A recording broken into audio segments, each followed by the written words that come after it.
মাত্র এক সপ্তাহের যুদ্ধে আমেরিকার ক্ষতি $12 বিলিয়ন ছাড়িয়ে গিয়েছে। এই অবস্থায় ডোনাল্ড ট্রাম্প ইরানের হাতে পায়ে ধরছে যুদ্ধ বন্ধ করার জন্য। ইরানের সিনিয়র জেনারেল মহসিন রেজাই যুদ্ধ বন্ধ করার জন্য আমেরিকাকে 2টি শর্ত দিয়েছে। تنگی هرمز باز نخواهد شد. هیچ ناو آمریکایی حق ورود به خلیج فارس را ندارند.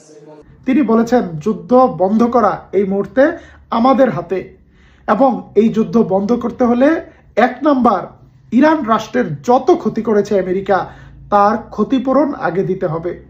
2 নাম্বার, এই অঞ্চলে আর কখনো আমেরিকা আগ্রাসন চালাবে না সেই গ্যারান্টি দিতে হবে।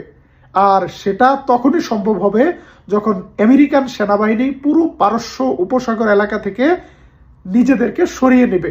এটা ছাড়া আগ্রাসন বন্ধ করার কোনো গ্যারান্টি আমরা মানব না। আমেরিকা যদি এই 2 শর্ত পূরণ করতে সম্মত হয় তাহলে আমরা ভেবে দেখব।